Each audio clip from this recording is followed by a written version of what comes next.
Clean Break by Jacqueline Wilson, Chapter 1.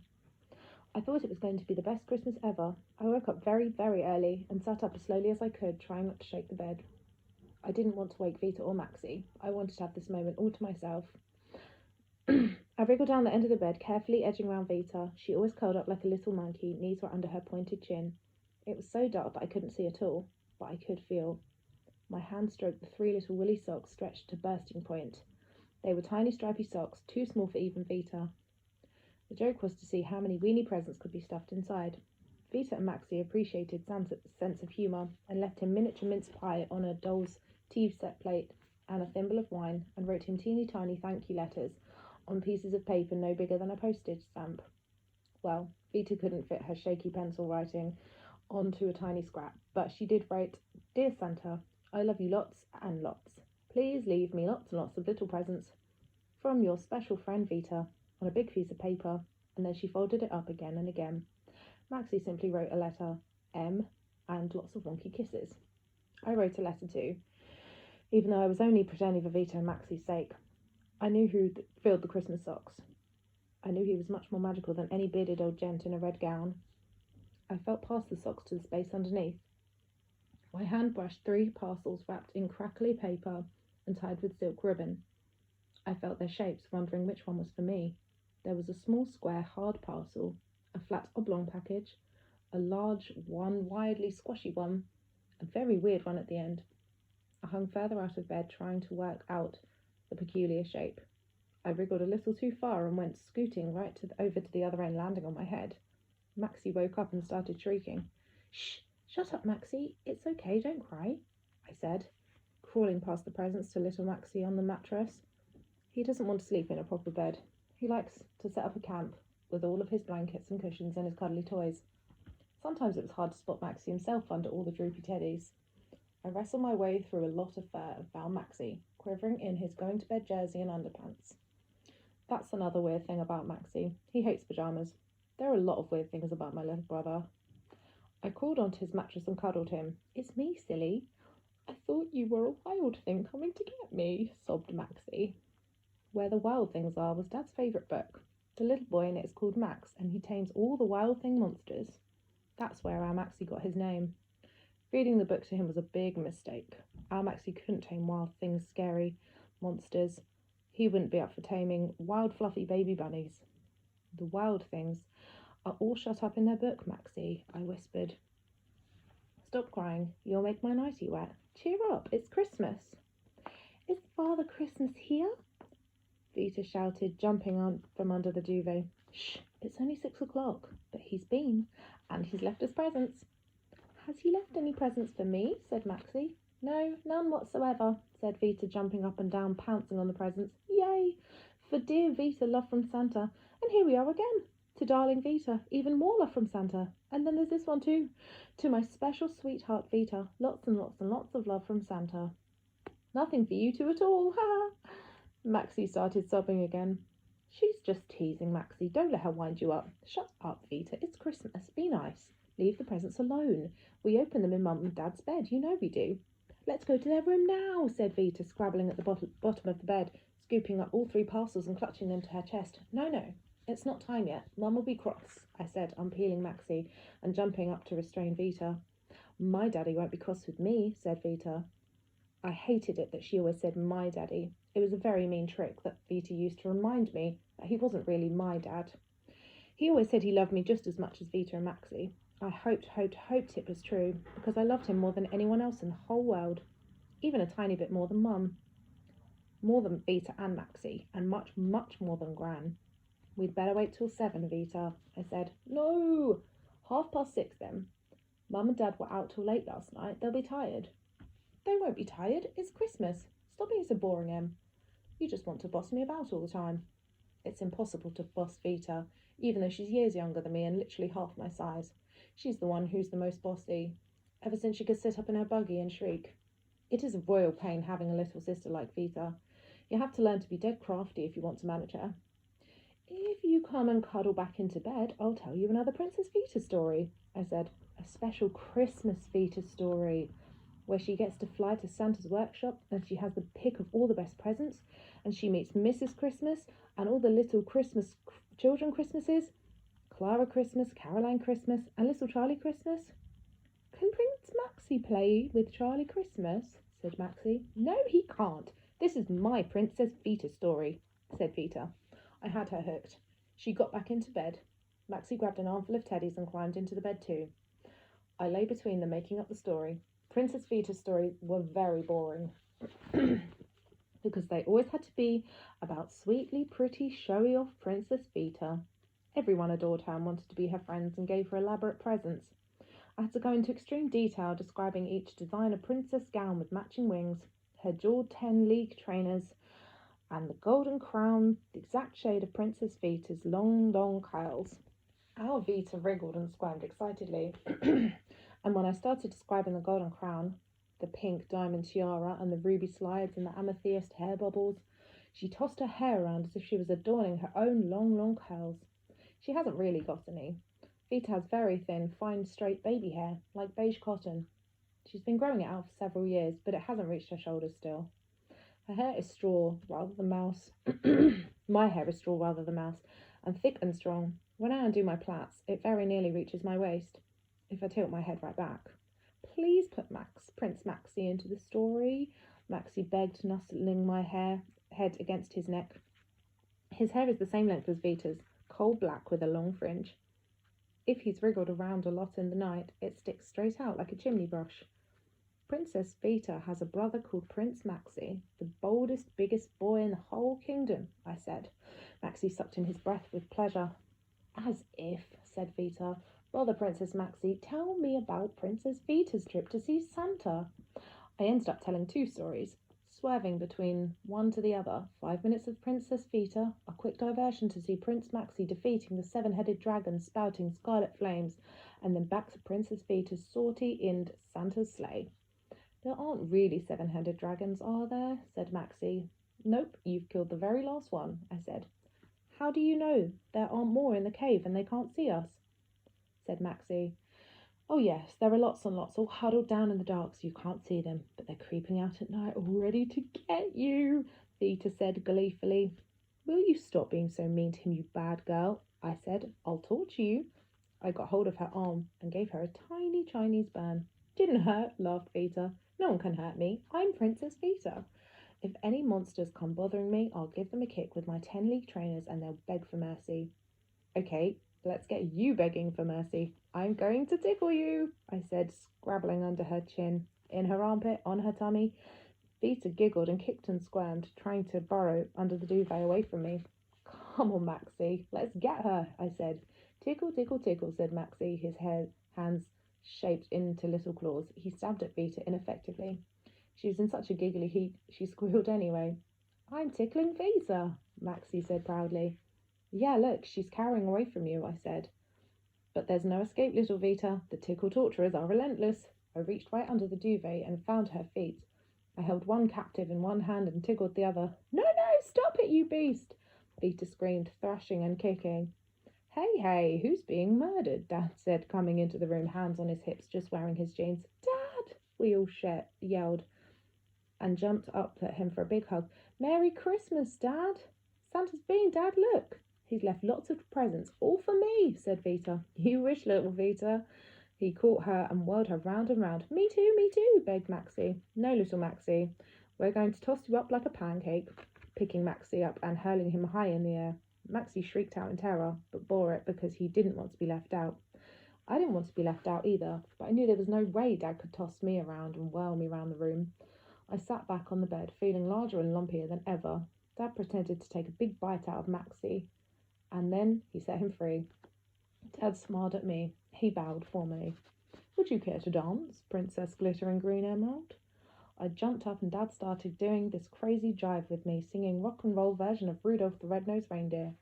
Vita and Maxie started jumping around too. Vita light as a feather, Maxie jumping. Hey, calm down now, kids. We'll wake Mum. We want to wake Mum, said Vita. We want our presents. Okay, let's go and wish her a happy Christmas, said Dad. Bring the presents into our room. They aren't really all for Vita, are they, Dad? Said Maxie. There's one for each of you, son. That one is for my number one son. I'm your number one daughter, aren't I, Dad? Said Vita, elbowing me out of the way.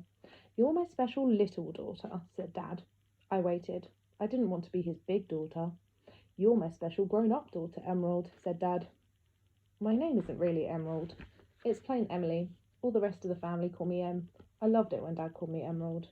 Shall I go and make you and Mum a cup of tea? I offered. I love being treated like a grown-up. Vita and Maxie weren't allowed anywhere near the cooker and couldn't get so much as near the switch on the kettle.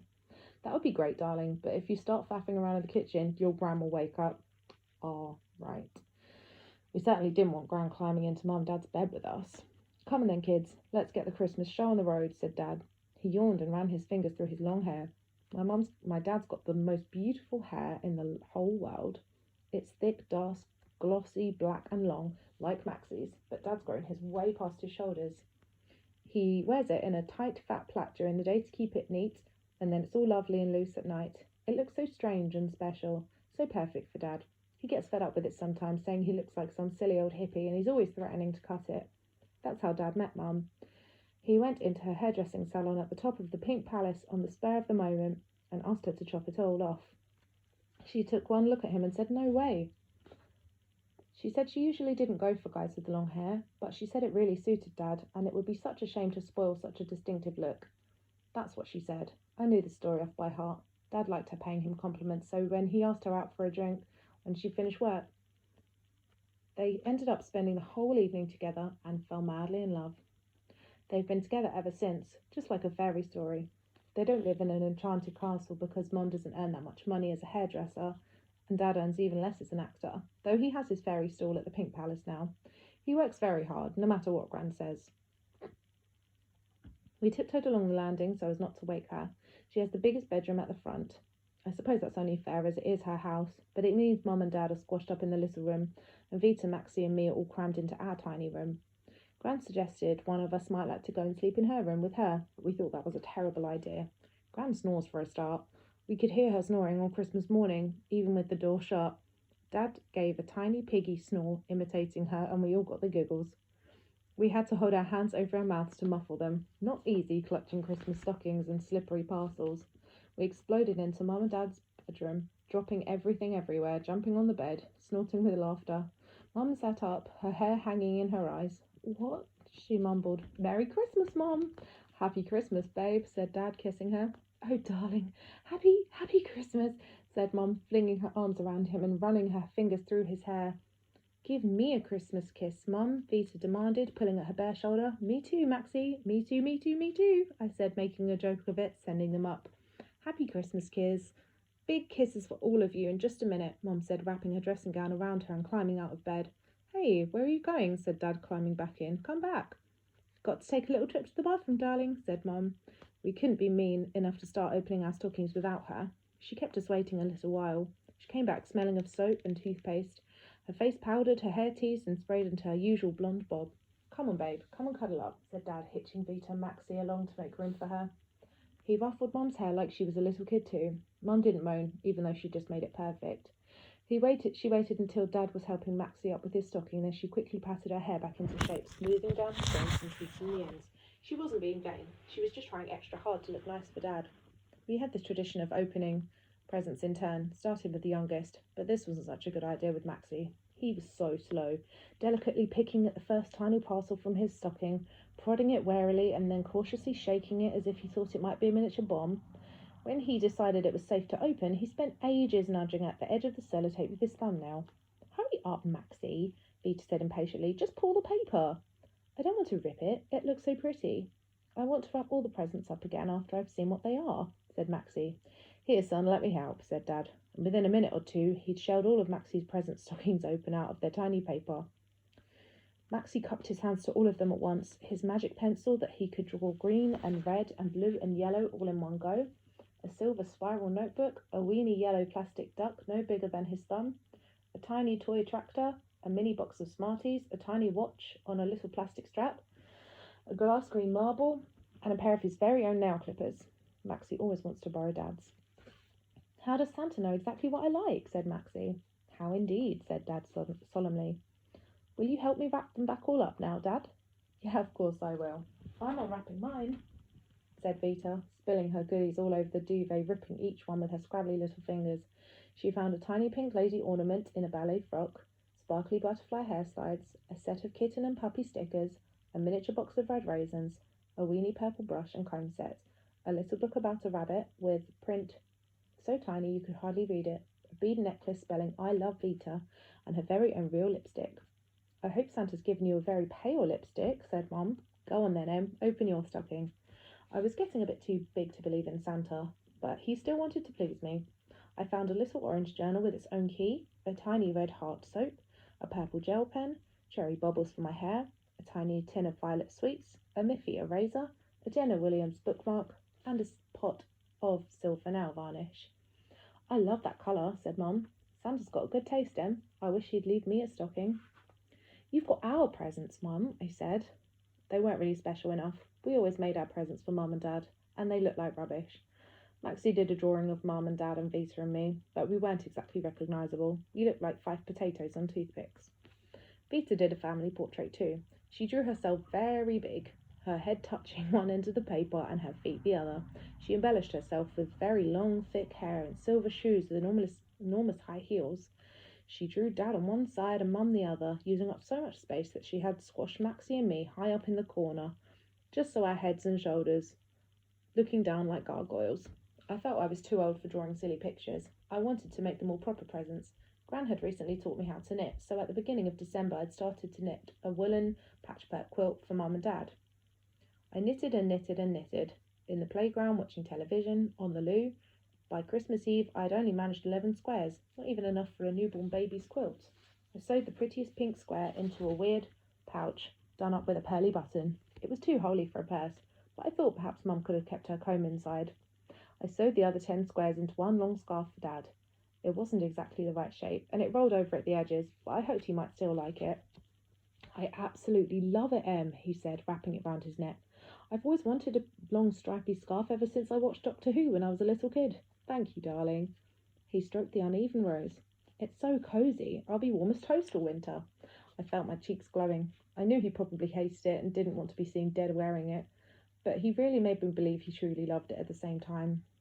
Mum gave him a V-necked soft black sweater, and he put it on at once, but he kept my scarf round his neck. What about my present? Mum asked as eagerly as Vita. What present? Dad said, teasing her, then reached underneath the bed and handed her an oblong package. She felt the parcel and then tore off the wrapping. A pair of silver shoes tumbled out, strappy sandals with the highest heels ever. Oh my God! Mum shrieked. They're so beautiful. Oh, darling, how wicked, how glamorous, how incredible. She started kissing Dad. Hey, they're just shoes, he said. Come on, kids, open your big presents. He helped Maxie unwrap an enormous set of expensive colouring pens and a big white pad of special artist's paper. But he's just a little kid, Frankie. He'll press too hard and ruin the tips, Mum said. No, I won't, Mum, said Maxie. He will, I mouthed at Mum. Maxie had totally ruined the red and the sky blue in my set of felt pens. I couldn't help feeling envious of Maxie's beautiful set, so superior to my own. My turn, my turn, my turn, Vita shouted, tearing at her own parcel. One weird brown long twisty thing came out through the paper as she scrabbled at it, and then another. What is it? Vita shrieked. Then she discovered a pink nose. Is it a clown? Maxie asked fearfully. Dad had taken us to the circus in the summer, and Maxie spent most of the evening under his seat, terrified of clowns. Try pressing that nose, said Dad. Vita poked at it, and it played a pretty tinkly tune. That's the Sugar Plum Fairy from ballet. We did it in music, I said. Vita tore open the last part of the paper, way to reveal a huge, sweet head of a fairy reindeer with 2 twisty plush antlers sticking out at angles. She had big brown glass eyes, fantastic long eyelashes, and a red-lined smiley mouth with a soft pink tongue. She was wearing a pink ballet dress with a satin bodice and a net skirt. I love her, Vita declared, hugging her passionately to her chest. The reindeer had long, floppy, furry ears with pink satin slippers, but she couldn't stand on them. I lifted up the net of her skirt and saw a big hole. Don't look up her bottom, Vita snapped. Em's being rude, said Maxie. No, I'm not. I've just realised. She's a glove puppet. You've got it, Emerald, said Dad. Here, Vita, let's get to know her. We'll see if she'll introduce herself. He pressed her pink nose against to stop the ballet music and stuck his hand up inside her. "Hello, Princess Vita," he made the reindeer say in a funny, fruity female voice. "I'm Dancer, and I'm one of Santa's very own reindeers. Maybe you've heard of my fellow reindeer artistes, Dasher, Prancer, and Vixen, and that so-called superstar, Rudolph, the one with the constant cold. Such a show-off, especially seeing as he's got his own song.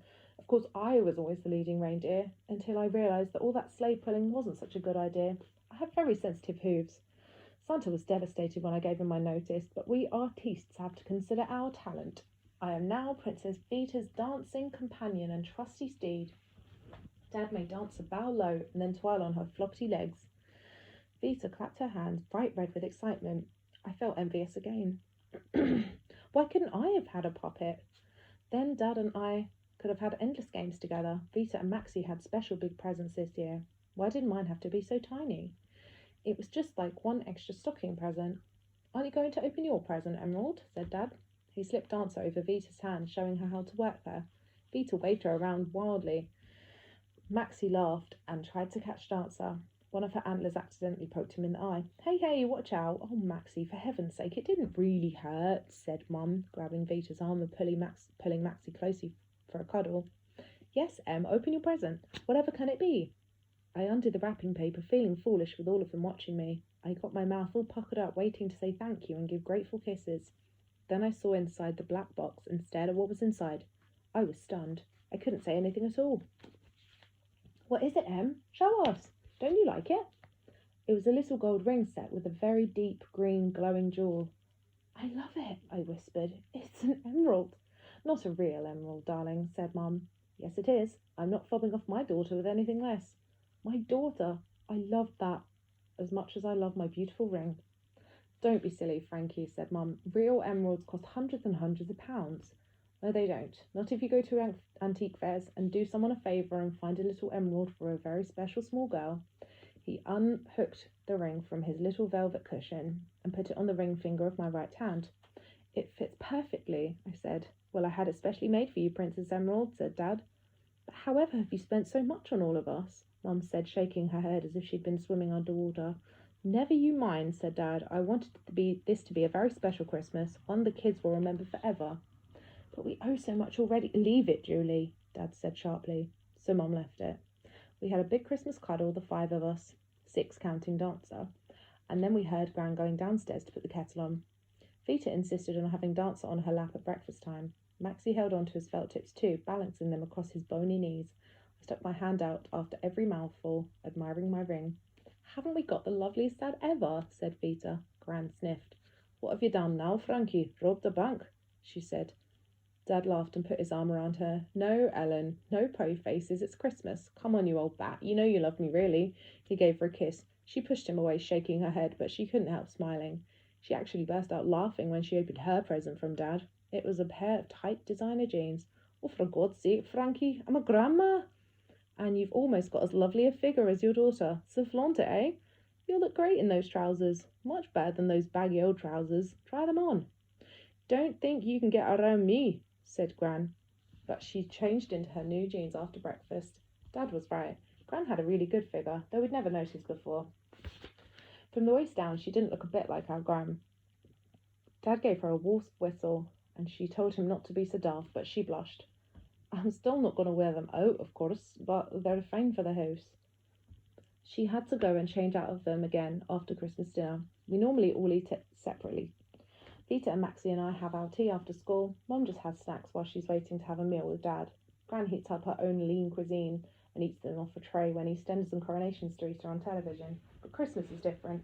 We all eat together with a proper tablecloth, in Gran's best white and gold china from the cabinet where she keeps her pink crinoline lady and her balloon cellar, and the little mermaid with the green scaly tail, and the little boy and girl in white china nightgowns. We had crackers, so we all wore paper hats and shouted our silly mottos. Vita snorted with laughter while she was drinking her Ribena wine, and when it went right up her nose and splattered the white embroidered cloth. Gran would have gone mad if Maxie or I had done it, but she shook her head fondly at Vita and told her to calm down. Vita made a fuss about her dinner too. She wouldn't eat a single sprout or parsnip and only one forkful of turkey. She just wanted a plate of roast potatoes. Well, why shouldn't the kid have exactly what she fancies on Christmas Day, said Dad, scraping everything off her plate and then piling it high with potatoes. Maxie started noisily demanding a plate of roast potatoes too. Mum and Gran sighed at Dad for starting something. Still, at least our Em's eating her plateful. Em always eats everything. It's a wonder she doesn't gulp down the plate too, said Gran. She started to nag about calories and carbohydrates and all that stuff, though Mum always got mad at her and said that she turned me anorexic. As if, said Gran unkindly. I took no notice and munched my way through my turkey, chipolata sausages, roast potatoes and mashed potatoes, parsnips and every single sprout, and then I had a slice of Christmas pudding with green jelly and red jelly and cream, and then a mince pie, and then a satsuma, and then 3 chocolates out of the Christmas tin of Quality Street. Gran slapped my hand away when I reached in for a fourth. For God's sake, Em, you'll burst. Your stomach must be made of elastic. You'll have to stop all that shoveling your food. I don't know how you can. I'm totally stuffed. I'm going to have to take off my plush jeans and have a little lay down. Quit nagging, Princess Emerald. It's great that she's got a healthy appetite, said Dad. Right, ladies, us chaps will do the washing up. You can all take a little nap. We'll do all the donkey work in the kitchen, won't we, Maxie? Maxie took Dad seriously and started gathering Gran's best china with a bang and a clatter. Hey, careful. You'll chip those plates, said Gran. Yeah, Gran's got a point, little guy. Tell you what, you start drawing me a lovely picture with your new felt pens, and then I can get on with the washing up in peace. Maxie lay on the floor, carefully colouring, his eyes screwed up and his tongue sticking out because he was concentrating so fiercely. He was much more careful with the points of his own felt-tipped pens than he was with mine. Vita got annoyed with him for a while, running her fingers over the pens in the tin, playing with them so they were like an instrument, but her roast potatoes took a toll on her. She lay back on the sofa, Dancer on her arm, so she could use the velvety head like a cuddle blanket. Mum curled up in the corner of the sofa. She said she wanted to watch the Queen on the television, but her eyes started drooping, and she was asleep in seconds. I sat back, my hand stretched out in front of me, so I could admire my real emerald from every angle. I couldn't believe how wonderful it was.